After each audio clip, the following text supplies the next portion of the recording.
No creas que te gana su voluntad con regalos y lambisconeadas. Ella nos ve por dentro y tú por dentro eres negro, Matías. ¿Negro? Mírate la ropa, ¿qué sucedió?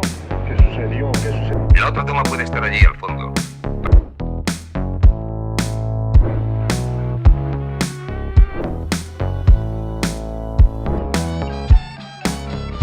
La experiencia que Luis Alcoriza ganó al momento de estar escribiendo tantos guiones cinematográficos para otros directores, le permitió entender de la mejor forma posible cómo podría retratar a la sociedad mexicana en diversos estudios de carácter. Yo no tengo costumbre, no me hará mal. Ni lo bueno mata, ni lo malo engorda. Tlayucan es una película de 1962, dirigida por Luis Alcoriza, con un guión del propio Luis Alcoriza basada en una historia de Jesús el Murciélago Velázquez, quien por cierto era luchador, pero que también incursionó en el cine.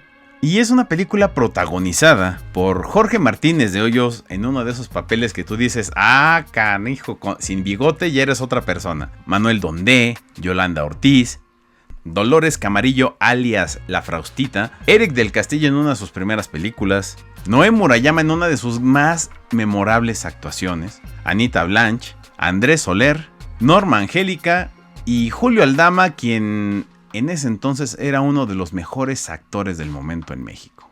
Tlayucan es una de esas películas que nos habla de cómo la sociedad es la que dicta muchas de las conductas que tienen los individuos que la integran, pero que al mismo tiempo te establece límites. O digámoslo de otra forma, la sociedad es canija si te descuidas tantito.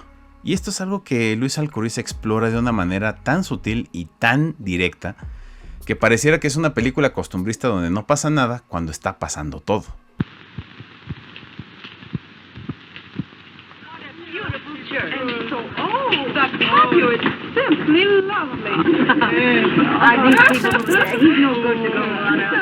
Una de las primeras reflexiones que llegan al ver Tlayucan en la forma en la que fue hecha. Y una de las hipótesis que nos surgen, que después de haber hecho Los Jóvenes, Luis Alcoriza recibió comentarios de por qué no hacía una película mucho más tradicional, mexicana, en un pueblito donde se hablen de los problemas del campo, las gallinas, los pollitos, los puerquitos, los caballos, las tierras. Seguramente lo que dijo fue, perfecto, vamos a hacer una historia en un pueblito, pero sin los clichés del pueblito, quitando la música incidental grandilocuente y que romantiza el rancho, el caporal lleno de dinero malo que quiere siempre robarse a la más bonita del hombre más humilde que existe en el pueblo. No, aquí te habla de familias, te habla de gente, habla de cotidianidad.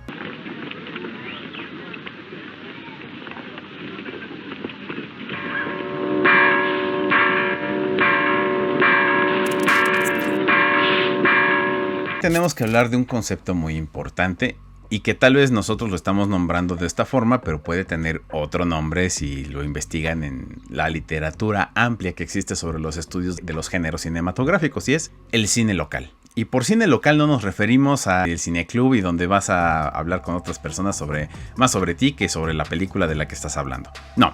Estamos hablando de un cine que se centra mucho en las pequeñas comunidades, que se centra en las historias de los lugares pequeños. En Estados Unidos, por ejemplo, hay películas como Casablanca, que se ubica en Marruecos, donde los gringos siempre ganan porque son la policía del mundo y los héroes de la libertad.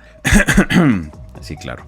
Pero también tenemos películas como Gigante, donde habla de cómo la explotación petrolera en los amplios campos de Texas, que antes era México, pues los llevaba a cumplir el sueño americano y a tener estas disyuntivas entre, pues, el amor o el interés. Pero digamos que el cine local o el cine comunitario aquí en México nos lleva necesariamente a otro tipo de problemáticas sobre la cotidianidad entre quienes les va mejor, a quienes no les va tan bien, a quien sabe hacerla y a quien, a pesar de tener principios, tal vez no le va tan bien.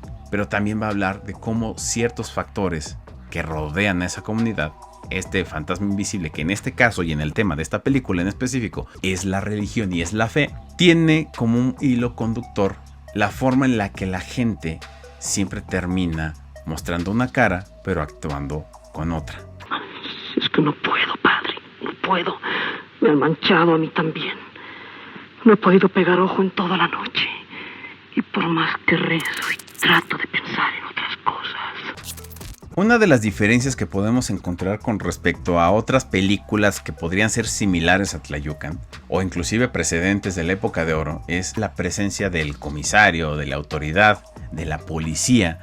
Aquí aparece en una sola escena y es como un personaje ni siquiera secundario, es como un extra que de repente tomó protagonismo. No hay cárcel, no hay instituciones de gobierno visibles dentro de la historia de la película, y eso es muy importante, porque nos habla de otro componente dentro de la sociedad, cómo se comporta esta para ejercer su propia justicia, cómo aquí la máxima autoridad es la religión, en este caso el padrecito, y este padrecito tiene las facultades de un presidente municipal, de un comisario y de un juez.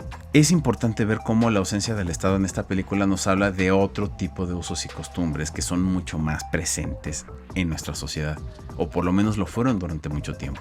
Porque sí, en efecto, para muchas regiones de nuestro país, el sacerdote terminaba teniendo mucho más autoridad que cualquier autoridad electa.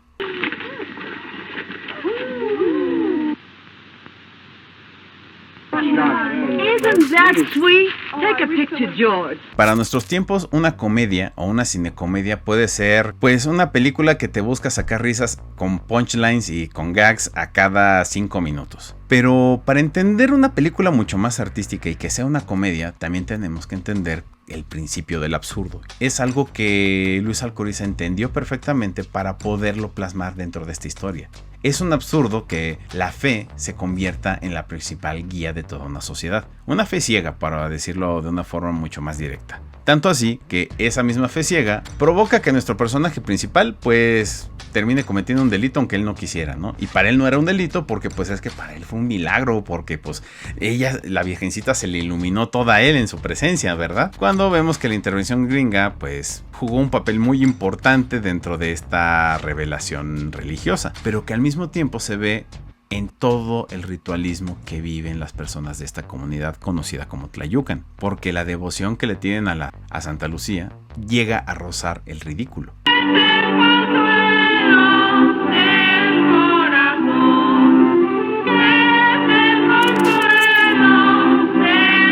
Pero también tenemos a esta señora, interpretada por Anita Blanch, la señorita Prisca, quien pues obviamente vive su vida con una profunda represión sexual, porque sus preceptos religiosos la llevaron a hacer ciertas acciones y a restringir otras, y donde su religión siempre fue un escudo para evadir esa realidad. Porque en el momento que esta señora por fin logra liberarse, ella cambia de actitud. Por otro lado tenemos a este viejito cochino, interpretado por Andrés Soler, quien tiene otro tipo de represiones hechas, la huella de abandono que mantiene a través de toda su familia. Se nota que en su arco narrativo, y esto es algo que no se dice pero se alcanza a percibir entre líneas en cada una de las escenas en las que él participa, en donde él trabajó mucho por su familia y su familia le dio la espalda.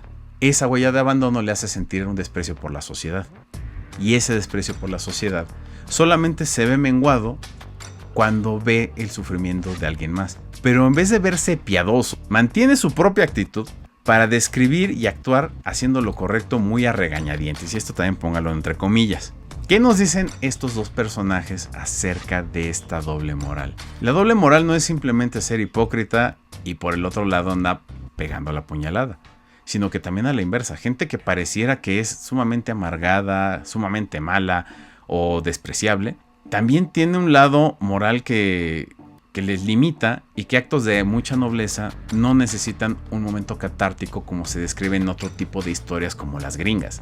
En las historias gringas la redención se encuentra después de haberse arrepentido de todos los pecados y los males y reconciliarse con Dios. Aquí no, esta gente vive su vida, sigue siendo la misma, pero tiene un punto de equilibrio en el que dice: hasta aquí puedo ser el gandalla que siempre he sido ante la sociedad para protegerme, y aquí puedo aportar yo algo, aunque sea un poquito, para la sociedad, y seguir mostrando mi dolor, porque la psicología de los personajes como de las personas reales es compleja.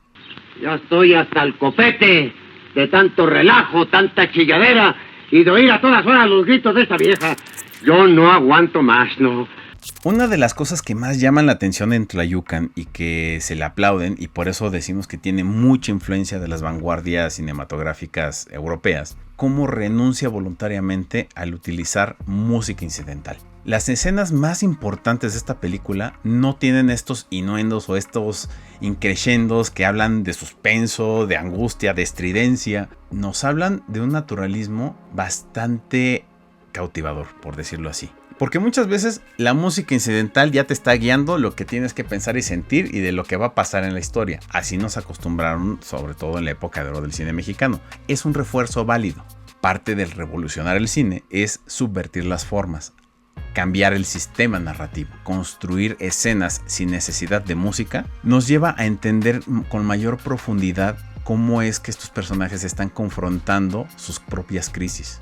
Y lo tenemos en dos escenas muy importantes. Cómo confronta toda su frustración contra su closet, contra su propia habitación y todo lo que contiene sus sueños y sus ilusiones. Y por otro lado, en este diálogo que tiene Norma Angélica en su personaje de Chabela, simplemente no hay música incidental. La tensión se siente en un momento de necesidad y de crisis.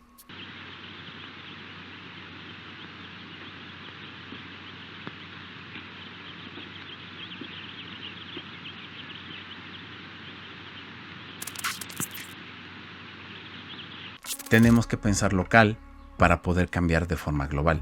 Tenemos que empezar desde nuestras comunidades a ser activos y a hacer cambios significativos para poder magnificarlo al exterior. Porque no es al revés. El ejercicio globalista que sucedió desde finales de los años 90 fracasó y ha fracasado hasta estos tiempos, precisamente porque se confió en que las grandes potencias o las grandes potestades o los grandes capitales, al unificarse desde arriba, iban a derramar hacia abajo toda esta igualdad. Cosa que podemos ver en todos lados, que el ejercicio de desigualdad sigue presente. En resumen, Tlayucan nos habla de cómo en comunidad tenemos que actuar si queremos tener un mayor alcance que repercuta en más y más comunidades. Entonces es importante para reflexionar esta película. Es muy divertida aparte, porque además de todo, nos habla de cómo no hay que dejarnos llevar por dogmas y por ideas absolutistas.